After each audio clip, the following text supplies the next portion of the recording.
Hello students, welcome to our channel HD Biology classes. In the last video, we have discussed the last chapter, Cell, the fundamental unit of life. We have seen that our body is made up of cell. Cell is the structural and functional unit of all living organisms. In case of unicellular organism, all the functions can be performed by the cell. But what happens in case of multicellular organism? It is not possible to perform all the functions by a single cell in case of multicellular organism. In that case, they need the help of group of cells. So a group of cells having same function and almost similar structure is called as the tissue. In this chapter, we are going to know about tissue. So let's explore it. Okay students, today our learning objectives are: what is tissue, the types of tissue and the plant tissue. So first of all, we will know about what is tissue. So students, what is tissue? Already I have told that tissue is made up of a group of cells. So first criteria is that a group of cells which is similar or dissimilar in shape. A group of cells of similar shape or dissimilar shape having a common origin and usually perform a common function is called as tissue. So what does it mean? Common origin? Having a common origin means that a group of cells which arise from a single mother cells. That's why they are almost of the similar structure, and also they have the sometimes they have the dissimilar structure. So a group of cells which arise from the same mother cells, that's why they are having common origin and usually perform a common function, then those group of cells is called as the tissue. Now the tissue can be divided into two types: the plant tissue and the animal tissue. The tissue which are present in the plant body, or when the plant body is made up of different type of tissues, naturally it is called as the plant tissue, and the tissue which we are find out in case of animal body, that is called as the animal tissue. In today's lesson or today's video, we will discuss about the plant tissue. So students, now we are going to know about the tissue which are present in the plant body. The term tissue was coined by Nehemiah Grew. Remember this name. The term tissue was coined by Nehemiah Grew, and it was divided into two types. That is the tissue which are present in the plant body, that are divided into two types. In these two types by Carl Nageli. What are those two types? These types of tissues are meristematic tissue and the permanent tissue. And this division of the plant tissue is based on the power of division. Based on the power of division.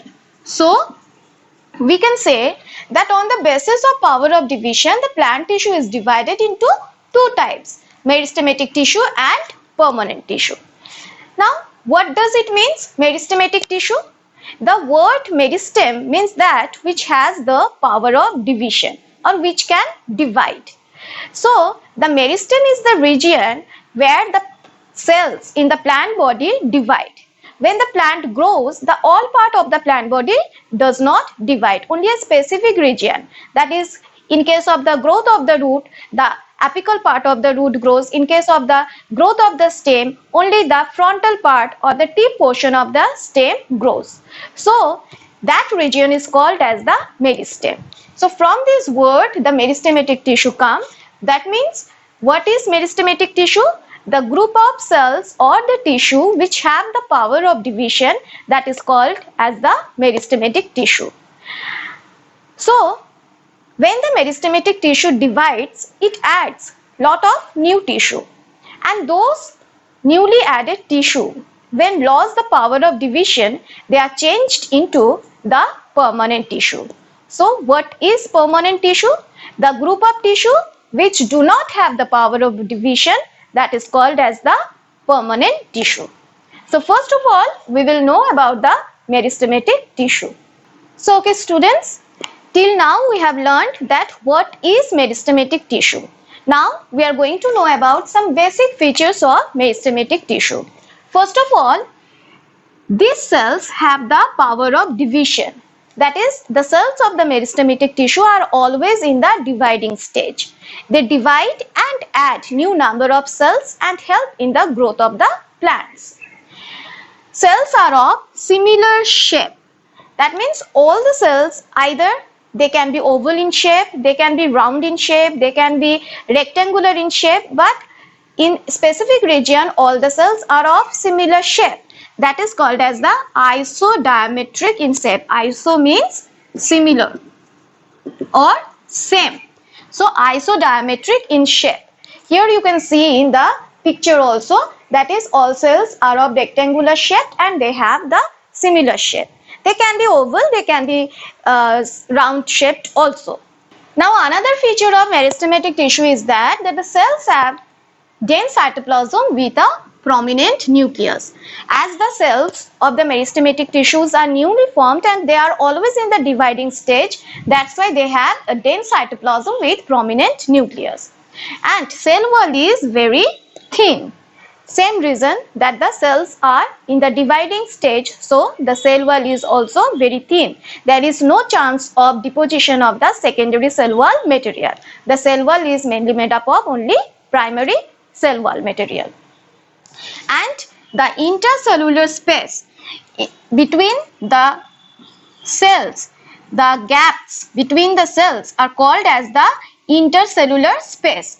In case of the meristematic tissues, intercellular spaces are absent. That means what? All the cells of the meristematic tissues are arranged tightly one after another, and there is no gap between each and every cell or between two cells. That's why another feature of meristematic tissue is that the intercellular spaces between the cells are absent. So these are the basic features of meristematic tissue. Now we will see what are the different types of meristematic tissue. So students, already I have told that when the plants grow, all parts of the plant or throughout the body the growth is not possible. Only some restricted part of the plant grows. So suppose when the plants are growing, the tip portion of root, the tip portion of the stem, the side of the stem, the side of the roots, the part of the stem from where the leaves arise, these parts only show the growth of the plants. From this we can understand that in these portions the meristematic tissues are present. So we can divide the meristematic tissues on the basis of their position in the plant body. On the basis of the position in the plant body, the meristematic tissues are of three main types. What are those? The apical meristem, lateral meristem and intercalary meristem. This division is on the basis of the location or on the basis of the position on the plant body. So see here, if this is the stem part of the plant, then in these portions the meristematic tissues are present. In these portions the meristematic tissues are present. What are the different types of meristematic tissues are present in this part? First one, at the apex of the stem or at the tip portion of the stem, the apical meristematic tissue is present. The apical meristematic tissue is present. That helps in the growth of the stem or growth of the root tips. That means what? The meristematic tissues which are present in the root apex or which are present in the shoot apex, they divide and add new number of cells. As a result, they help in the growth of the shoot tip, and when they are present in the root tip portion, they helps in the growth of the root also.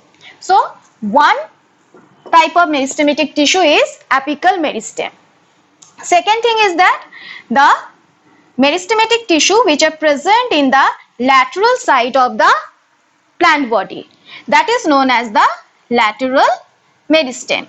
So from the position we can say that when these meristematic tissues divide, they add new number of cells in these two lateral parts of the stem or lateral parts of the root.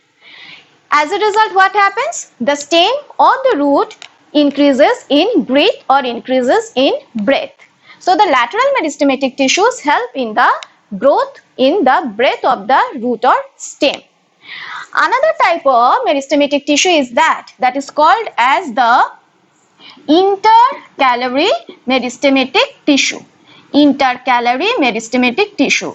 What does it mean? When the meristematic tissues are present in the internodal region from where in the nodal region from where the leaves arise. The meristematic tissues which are present there, they are called as the intercalary meristematic tissue.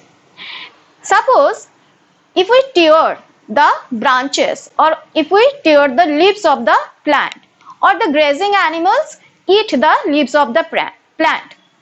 So how the new leaves are formed from that portion? It is due to the activity of the intercalary meristematic tissue. So these are the three basic types of meristematic tissues which we can divide on the basis of their position. There is another way by which we can divide the meristematic tissue on the basis of their origin. On the basis of their origin, we also can divide the meristematic tissues. What does it mean? Students, see, when the plant grows from a seed. In the seed, the embryo is present, where the radicle and the plumule present in the dormant stage or in the inactive stage. So during the seed germination, the growth of the radicle and the growth of the plumule occur. So new cells are added to form or to help in the growth of the radicle, to help in the growth of the plumule. So these new cells are formed due to the meristematic activity of the tissue that is called as the promeristem. So promeristem is the meristematic tissue which is present in the embryo, of the plant, or which is present in the embryonic stage. Now after the germination of the seed, the plant start growing. So when the plant is in the seedling stage, the stems, the roots are very soft, very tender. So the meristematic tissues which are present in the seedling stage of the plant, that is called as the primary meristematic tissue. So when the plants just at the seedling stage, at that time the plant grows only in the length. No such growth can be seen in their breadth. So the root portion grow in the length, the stem portion also grows in the length. So the example of the primary meristematic tissue is the apical meristem and the intercalary meristem. These two are the types of the primary meristematic tissue. So please don't get confused depending on the origin. So that means what? At which stage of the plant body we can see which type of meristematic tissue. We can divide the meristematic tissue into three categories: promeristem, primary meristem and secondary meristem. The promeristems can be seen in the embryo stage of the plant, and when the plant are in the seedling stage, that time we can see only the plant grows in their length, and that type of meristematic tissues are the primary meristem, and the example of primary meristem are the apical meristem and the intercalary meristem, which help in the growth of the root, growth of the stem, and to form the new leaves from the nodal region. And another type of meristematic tissue that is divided on the basis of origin is the secondary meristematic tissue. So from the name we can understand very well that when the plant shows secondary growth, that means what? After certain development of the plant body, the growth in the length restricted for certain time. That time plant shows the growth in the breadth or growth in the width region. That means lateral growth occurs. So during that time, that type of growth occurs due to the activity of the secondary meristematic tissue. So from here we can conclude that the example of secondary meristematic tissue is the lateral meristem. Lateral meristem, it helps in the increase in the growth of the plants, and that is possible during the secondary growth of the plant. So here we can see that the meristematic tissue can be of different types. On the basis of the location, they can be of three types: apical meristem, lateral meristem, and intercalary meristem. And on the basis of origin, they are of three types: promeristem, primary meristem, and secondary meristem. The example of promeristems are the meristematic tissues which are present in the embryo stage. Primary meristem, the apical meristem and the intercalary meristems are the examples of the primary meristematic tissue, and the lateral meristematic tissue is the example of the secondary meristematic tissue. So these are the some important types of the meristematic tissues. Now students, till now we have learnt about the different type of meristematic tissue. Especially on the position of the meristematic tissue, we can divide them into three main categories: the apical meristematic tissue, intercalary meristematic tissue, and the lateral meristematic tissue. Now we can get some differences among themselves. What are those? If we consider the position of this meristematic tissue, we can see the apical meristematic tissues are present at the apex part of the root and shoot, whereas the intercalary, inter means in between. So intercalary meristematic tissues are present at the base of the leaves and at the internodal region, that helps in the growth of the internodal region. And the lateral meristematic tissues are present on the lateral side of the stem and root. If we consider the function of these three types of meristematic tissue, the apical meristematic tissues help in the growth of the plant, whereas the intercalary meristematic tissues, as they are present in the internodal region and below the base of the leaves, they help in the growth of the leaves and also help in the growth of the internodal region.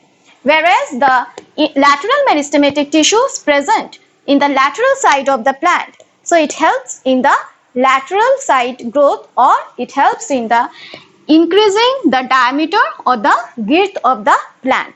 That means the lateral meristematic tissues help the plant body to increase in its breadth. So these are the basic differences between apical meristematic tissue, intercalary, and the lateral meristematic tissue. So students, now we are in the most important part of the lesson. Here I have given some questions for you. Practice this at your home. So students, from today's lesson we have learned about what is tissue, what are the types of tissue, what are the different types of plant tissue, and we have learned about different types of meristematic tissues also. In the next video, we will know about the permanent tissue, the tissue which do not have the power of division, how these tissues are developed in the plant body, and what are the different types of permanent tissue. That also we will know from the next video. Thank you.